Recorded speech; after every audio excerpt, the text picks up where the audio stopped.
London میں ایک عیسائی نے مجھ پر اعتراض کیا کہ دیکھو تم بڑے دعوے کرتے ہو کہ محمد رسول کریم صلی اللہ علیہ وآلہ وسلم نے ایسی کایا پلٹ دی اور یہ کر دیا اور وہ کر دیا، اور امر واقعہ یہ ہے کہ چند سال کا ہی قصہ تھا نا، چند سال کے بعد پھر وہ جوتیوں میں دال بٹی ہے، وہ تمہاری لڑائیاں ہوئی ہیں آپس میں کہ وہ ساری اخوت گئی، وہ سارے باتیں تہذیب اور تمدن کی ختم ہو گئیں، قصے بن گئیں جن کو لے کر تم رسول اللہ صلی اللہ علیہ وسلم کے زمانے میں اچھالتے ہو اور ہم پر اپنی برتری ثابت کرتے ہو۔ میں نے اس کے سامنے یہ بات رکھی، وہاں کے لوگ عموماً اعتراض تو کرتے ہیں لیکن کج بحث نہیں ہے۔ اس کو میں نے کہا کہ تم نے سطحی مطالعہ کیا ہے، تم مطالعہ کر رہے ہو حضرت محمد رسول کریم صلی اللہ علیہ وآلہ وسلم کے اپنے زمانے کا آپ کے مان بعد کے زمانے سے۔ میں نے کہا یہ ہو کیسے سکتا ہے کہ محمد رسول اللہ صلی اللہ علیہ وسلم کے ہونے اور نہ ہونے میں فرق کوئی نظر نہ آئے؟ اتنی عظیم الشان قوت تھی آپ کی، ایسا عظیم الشان وجود تھا طاقت کے لحاظ سے، جو نیکیوں کے حق میں ایک عظیم الشان سورج طلوع ہو چکا تھا، اور اس وجود کے ہونے اور نہ ہونے میں عقل کے خلاف بات ہے کہ فرق کوئی نہ پڑے، یعنی ویسا ہی رہتا معاملہ جس طرح رسول اللہ صلی اللہ علیہ وسلم تھے آپ کے جانے کے بعد بھی گویا، اور سوسائٹی کو پر کوئی اثر نہ پڑتا۔ میں نے کہا یہ بڑا بیوقوفوں والا تصور ہے، لیکن تمہیں مقابلہ کرنا چاہیے۔ جو تم دعویٰ کر رہے ہو اس کا توڑ یہ ہے کہ تم ایک مقابلہ کر کے دیکھو رسول اللہ صلی اللہ علیہ وسلم کے پہلے کے زمانے کا رسول اللہ صلی اللہ علیہ وسلم کے بعد کے زمانے سے۔ جس وقت حضرت محمد رسول کریم صلی اللہ علیہ وآلہ وسلم نے عرب میں قدم رکھا ہے تو عرب کی کیا حالت تھی؟ اسے اٹھایا اور بڑی بلندیاں عطا کی، جب چھوڑ کے گئے تو فوراً محسوس ہوتا ہے کہ گرا ہے دوبارہ، لیکن اتنا نہیں گرا جتنا پہلے حالت تھی،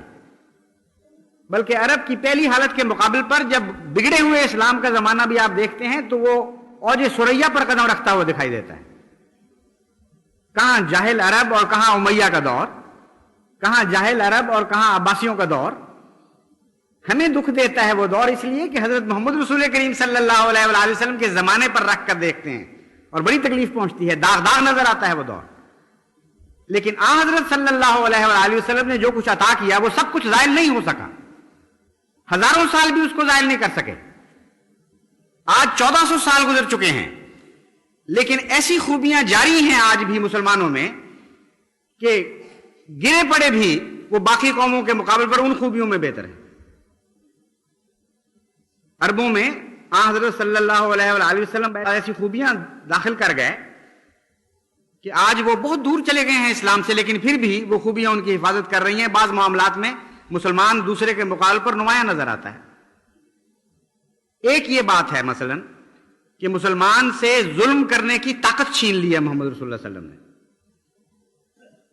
ظلم کرتا تو ہے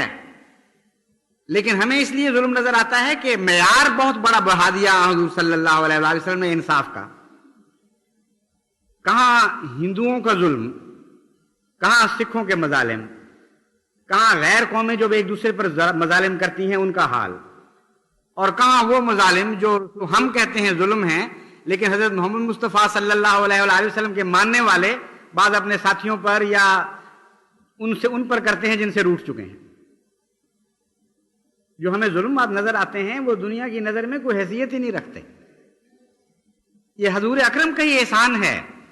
کہ وہ حسنات جو آپ نے پیدا کی تھیں وہ کلیتاً غائب نہیں ہوئی، جتنی رہی ہیں اس حد تک بدی ان میں داخل نہیں ہو سکی، اور ہر لہر نے جو نبوت کی آئی ہے دنیا میں انسان کو پہلے سے بلند تر مقام پر چھوڑا ہے، اور کچھ ایسی نیکیاں چھوڑی ہیں پیچھے جن کے اندر وزن تھا اور باقی رہنے والی تھی، اور بدیوں کو کبھی بھی ان پر پوری طرح یلغار کر کے مغلوب کرنے کی توفیق نہیں ملی۔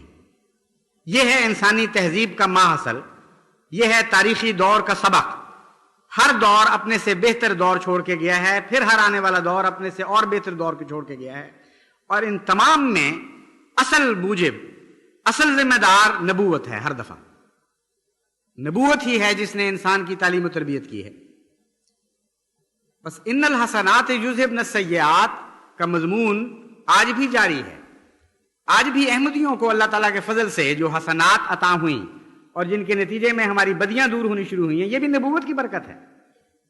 ہم میں اور غیروں میں فرق کیا ہے؟ یہی تو فرق ہے کہ ہم